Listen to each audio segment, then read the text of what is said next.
हमारा देश यूँ तो बहुत तरक्की कर चुका है, लेकिन इंटरकास्ट मैरिज हमारे देश की अभी भी एक बड़ी समस्या बनी हुई है।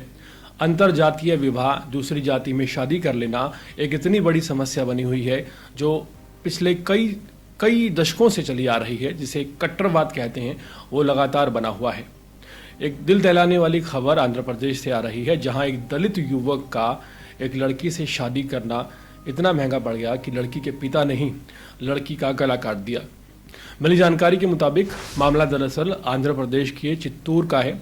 चित्तूर के बालाजी नगर कॉलोनी के रहने वाले शौकत अली, जो कि यास्मीन बानू के पिता हैं, उन्होंने ही अपनी बेटी का गला काट दिया।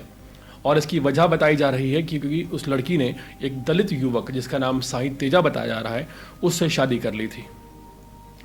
मिली जानकारी के मुताबिक 9 फरवरी 2025 को तेजा साई ने यास्मीन बानू से लव मैरिज की थी और इस लव मैरिज से शौकत अली और शौकत अली की बीवी यानी कि यास्मीन बानू की मां मुमताज़ खासे नाराज़ चल रहे थे। हालांकि ये भी दावा किया जा रहा है कि तेजा साई और यास्मीन बानू एक दूसरे को स्कूल टाइम से जानते थे, बहुत पुरानी इनकी दोस्ती थी और ये एक दूसरे से बेहद प्यार करते थे। हाल फिलहाल इस घटना के बाद पति का रो रो कर बुरा हाल है। मिली जानकारी के मुताबिक 9 फरवरी को जब शादी हुई थी तेजा साई की यास्मीन बानू से, तो ये शादी पूरी तरह से हिंदू रीति रिवाजों के अनुसार हुई थी और इस बात पे किसी भी तरह की आपत्ति यास्मीन बानू को नहीं थी, लेकिन उसके परिवार वाले कट्टरवाद के चलते उसका लगातार विरोध कर रहे थे और तेजा साई और यास्मीन बानू को लगातार धमकियों भरे कॉल आ रहे थे। इस मामले में हैरान करने वाला खुलासा खुद यास्मीन बानू के जो पति हैं, जो कि एक दलित युवक हैं जिनका नाम तेजा साई है, उन्होंने किया है कि उन्होंने 14 फरवरी को यानी कि शादी के तकरीबन 4 दिन बाद पुलिस को इस बात की इत्तला दी थी कि उन्हें सुरक्षा मुहैया कराई जाए, लेकिन पुलिस ने सुरक्षा मुहैया नहीं कराई। बजाय इसके पुलिस ने पुलिस स्टेशन में बुलाकर दोनों ही परिवारों को अच्छे से समझा बुझाकर भेज दिया था और तेजा साई को ये आश्वासन दिया था कि तेजा साई और यास्मीन बानू को कुछ नहीं होगा। पूरा मामला ठीक ठाक चल रहा था, 2 महीने तक कोई दिक्कत नहीं हुई, लेकिन फरवरी, मार्च और अप्रैल तकरीबन 2 महीने बाद लगातार यास्मीन बानू को उसके पिता शौकत अली के फ़ोन आने लगे और परिजनों की तरफ से ये कहा जाने लगा कि उसके पिता की हालत बहुत ज़्यादा ख़राब है, वो यास्मीन बानू को याद कर रहे हैं। मिली जानकारी के मुताबिक तेजा साई ने खुद अपनी वाइफ यास्मीन बानू को उसके भाई की कार में बिठाया और मायके जाने के लिए रवाना कर दिया।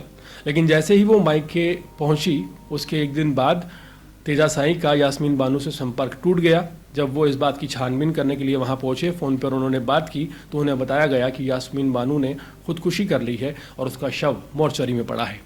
तेजा साई हॉस्पिटल पहुंचे और वहां जब उन्होंने ये देखा कि उनकी वाइफ, जिससे वो बहुत ज़्यादा प्यार करते थे, यास्मीन बानू का शव पड़ा है, तो वो फूट फूट कर रोने लगे। पुलिस को इस बात की इत्तला दी गई। जब पुलिस ने इन्वेस्टिगेशन की तो मामला सामने आया ऑनर किलिंग का। शौकत अली, जो कि शुरू से ही अपनी बेटी की एक दलित लड़के से शादी के खिलाफ था, उसने अपनी बेटी का गला काट दिया और वो लगातार फरार चल रहा है। हाल फिलहाल पुलिस शौकत अली और उसके बहन के लड़के लालू दोनों की तलाश कर रही है। दोनों ही घटना के वक्त से फरार चल रहे हैं। आंध्र प्रदेश के चित्तूर से जो ये मामला सामने आया है, ये एक बार फिर से सवाल खड़ा करता है कि जो जाति है वो जाति नहीं है।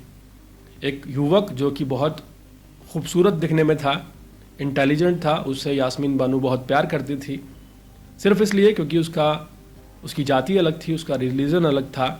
शौकत अली ने बहुत ही निर्दयता से, आप कह सकते हैं, खुद की बेटी की ही जान ले ली। और सबसे ज़्यादा हैरत की बात यह है कि शौकत अली ने अपनी बेटी यास्मीन बानू को झूठ बोलकर, इमोशनली ब्लैकमेल कर कर बुलाया और 2 महीने लगातार उसे फ़ोन करता रहा कि मेरी तबीयत ख़राब है। जब बेटी बाप की तबीयत पूछने, उसका हालचाल जानने, उसका कुशल क्षेम जानने के लिए मायके पहुंची, तो वहीं उस बेटी को मार दिया गया। इस तरह की तमाम खबरें अक्सर सामने आती हैं, लेकिन ये दिल दहलाने वाली खबर है कि एक लड़के से शादी करने के बाद उसी की बेटी, एक शख्स ने, शौकत अली ने अपनी ही बेटी का गला काट दिया और उसके बाद फरार भी हो गया। हाल फिलहाल देखना होगा कि आंध्र प्रदेश पुलिस कब शौकत अली को गिरफ्तार करती है और उस पर क्या धाराएं लगाती हैं। इस मामले में हैरत इस बात की भी है कि जहां तेजा साई ने पुलिस से इस बात की गुहार लगाई थी कि सुरक्षा मुहैया करवाई जाए, सुरक्षा मुहैया नहीं करवाई गई। और दूसरी चीज़ ये है कि शौकत अली पर विश्वास करके साईं तेजा ने बहुत बड़ी भूल की और एक अच्छा खासा जो कपल था उसकी ज़िंदगी में दुखों का सैलाब आ गया। पूरे मामले पर आपकी क्या राय है, कमेंट सेक्शन में ज़रूर बताइएगा।